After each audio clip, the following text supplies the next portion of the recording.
A very good morning to you, and we are glad that you have made time to join us this morning for this 13th Parliament, third session, National Assembly proceedings on this 20th day of June, the year 2024.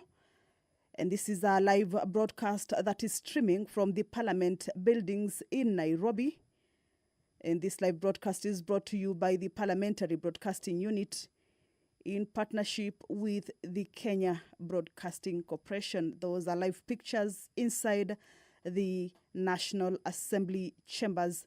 Of course, members getting ready to pick up on the debate on the finance bill. This is a bill that is originating from the National Assembly, Bill number 30th of 2024, whose debate is set to continue this morning. Remember, this is with regards to the finance bill. The finance bill is a bill that its contents, or once enacted, then it will be an act that outlines the measures in which the government will be using to generate revenue for financing the budget for the financial year 2024-2025.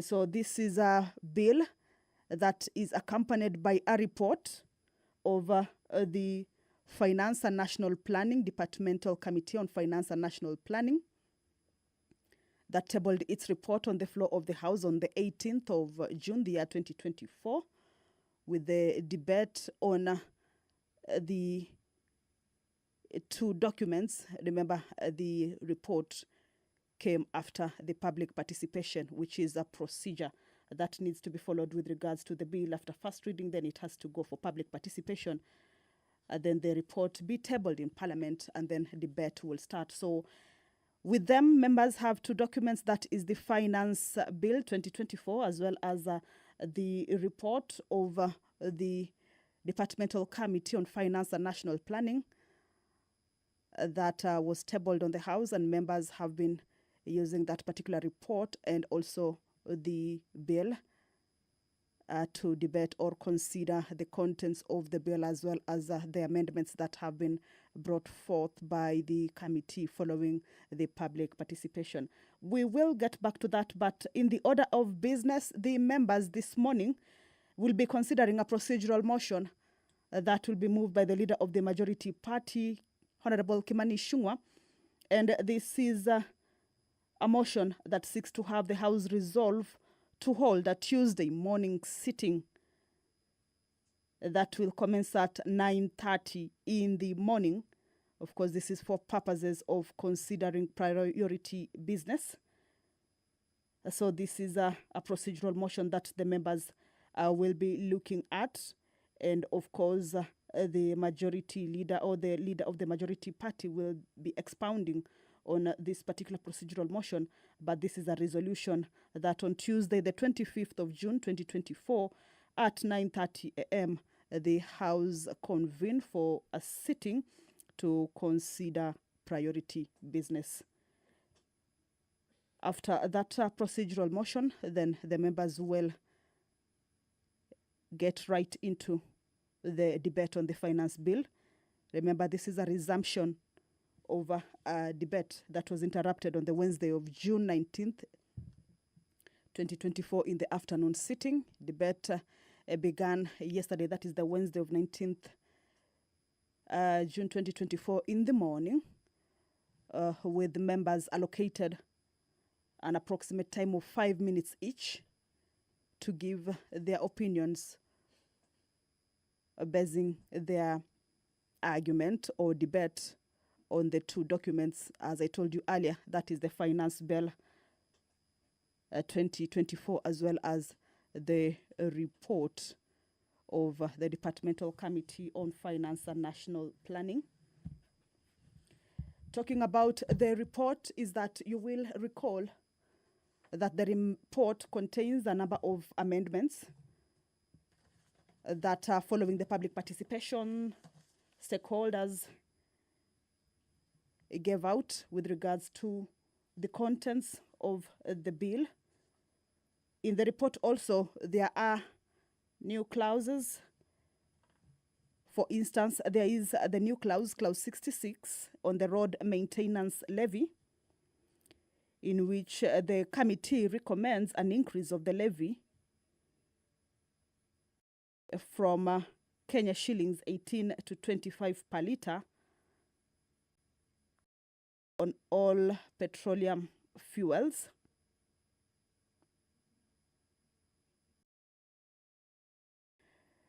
In its report, the committee argues that the current levy amounts to 18%, 18 shillings per litre of all petroleum fuels, with an anti-adulteration levy of the same amount charged on kerosene. The levy is deposited into the Road Maintenance Levy Fund for annual repair and maintenance of roads, of course, under the administration by the Kenya Roads Board. But in the report, it further notes that the performance of the levy in 2023-2024 has been negatively affected by the demand effects of the high fuel prices and the exchange rate depreciation.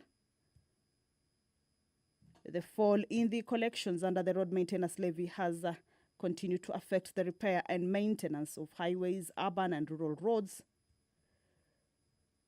And it is on this background that the committee recommends an increase of the levy pursuant to Section 3 of the Road Maintenance Levy Fund Act from 18 to 25 per litre. This is a new clause in the bill, which has been noted down on the report by the committee, which is currently in the hands of the legislators, who in their debate also focus on that as part of that which, if passed, will be part of the bill. There have been contentious clauses which the committee indicated have been revised and others have been dropped. One of them is clause 45 and 48. This one is on the eco levy.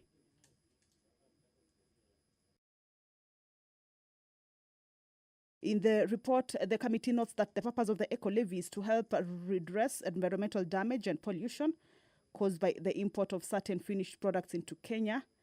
In this regard, the committee observed that the levy should only be applied to imported finished products to protect local manufacturers who are currently subjected to extended producer responsibility. The committee observed that in line with the international best practices of the polluter pays principle, it is critical to ensure that the manufacturer of offending items contributes to financing the safe disposal of the products.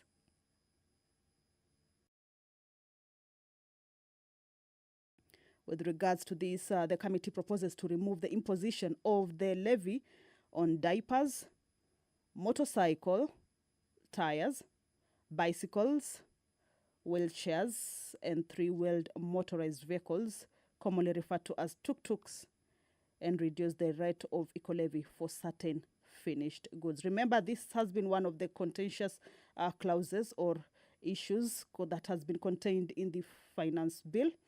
And even the legislators in their debate, most of them, or a bigger number of them, were using or rather sought clarification or even hailed the move by the committee with regards to the amendments to the eco levy. That is the Speaker of the National Assembly, Honorable Dr. Moses Wetangula. The mess is ahead of him. He is the one who will be presiding over this morning's sitting. Allow me to hand you over to this live broadcast, brought to you by Paybill in partnership with KBC. My name is Kamche Menza. Good morning. Waheshimiwa, tuombe. Ewe Mwenyezi Mungu, ambaye kwa hekima na wema wako umetoa nyadhifa za viongozi na mabunge kwa ustawi wa jamii na utawala haki wa wanadamu, tukusihi utazame kwa neema nyingi sisi watumishi wako ambao umeridhika kutuita ili tutekeleze shughuli muhimu za jamhuri yetu. Tukuomba tuteremshie baraka zako sisi tuliokutanika hapa, na utujalie tuyatende na kufikiria mambo yote yatakayofikishwa mbele yetu kwa njia ya haki na uaminifu, ili utukufu na sifa zako ziendelezwe, na ili kustawisha amani, ufanisi na heri ya nchi yetu na wale ambao haja zao umezikabidhi mikononi mwetu. Amen.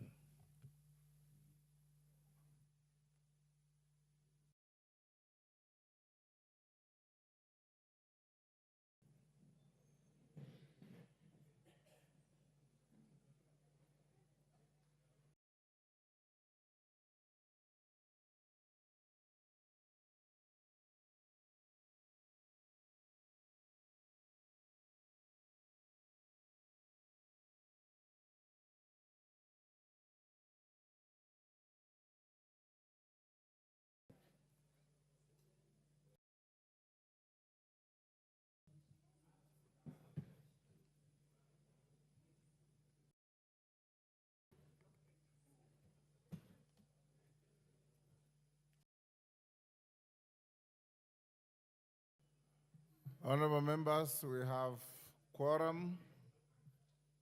Order. We have quorum to transact business. I want to thank the House for your resilience yesterday. Many members stayed in the House from morning till late. Those of you who wanted to speak yesterday but didn't get the opportunity, I believe you'll get that opportunity this morning to make your views known on the bill. And I also want to recognize the level of decorum that has been exhibited in this debate and encourage that we remain so. Honorable members, also House business directed and recommended that we will have a Tuesday morning sitting. So at some point this morning, the majority leader and minority leader will move a motion to get your approval for that sitting.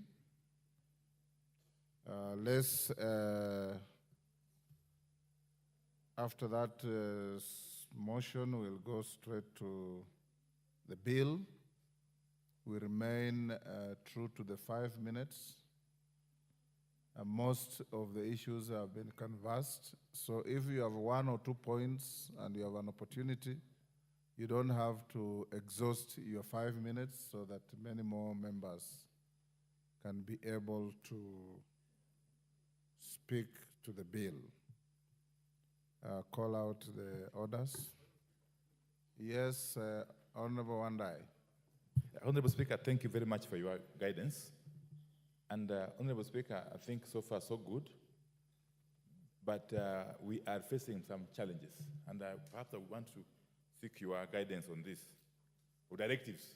Honorable Speaker, as you can see, the House is not full, and a number of members are finding it difficult to access the House. Personally, a number of members, as we speak, are finding it difficult to go through the police blockades to access the House. I've personally had to struggle to get to this House this morning. Honorable Speaker, what is the problem? The problem is that the entire Parliament precinct is cordoned off by people who appear to be police officers, Honorable Speaker.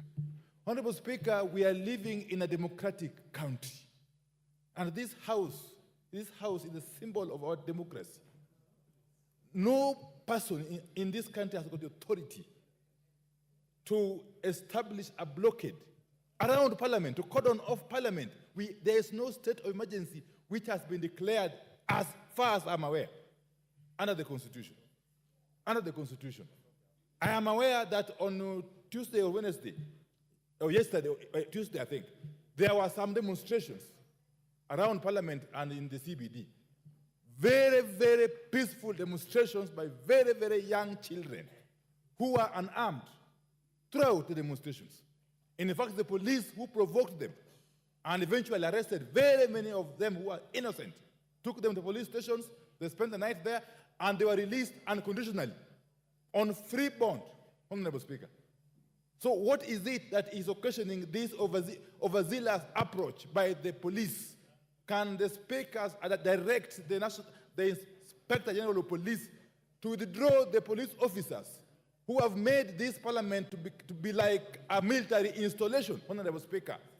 It is an affront to our democracy for this parliament to be turned into a military installation, Honorable Speaker.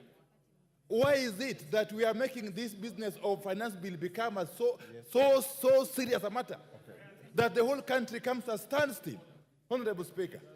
It's an issue that we must be addressed before today's business can proceed. I want to call upon my colleague members that we ensure that that cordon, that blockade is removed before we can proceed the business. Thank you. We cannot be making steps forward and then regressing as a country, as a democracy. Thank you, Honorable Minority Speaker. Leader. Yes, Osoro. Thank you very much, Honorable Speaker. Honorable Speaker, we must appreciate our Constitution 2010, Honorable Speaker, and the independent officers that are provided therein. Honorable Speaker, the unit of the police, the National Police Service, is an independent institution. They do not take instructions from Parliament, don't take instructions from His Excellency the President, and they work independently to exercise their duty, Honorable Speaker. Can you repeat that? I was consulting with a member. Thank you, Honorable Speaker. Honorable Speaker, what I'm saying is we need to appreciate our democracies. The legislature is an independent institution. The National Police Service is an independent unit that does not take instructions from anybody. While we appreciate the right for every Kenyan to picket under Article 37 as provided by the law, Honorable Speaker, the police are there to provide security for even those who are picketing, Honorable Speaker. As we were moving around, Honorable Speaker, coming towards this house, Honorable Speaker, this morning, we have not seen, any barricaded roads across. What we see is our police officers basking in the sun and relaxing and waiting for those who want to picket to also provide them with security. They actually deserve security, Honorable Speaker. We have not seen anybody picketing. We've only seen police officers covering our areas and providing security for these honorable members and everybody around the streets of Nairobi, Honorable Speaker.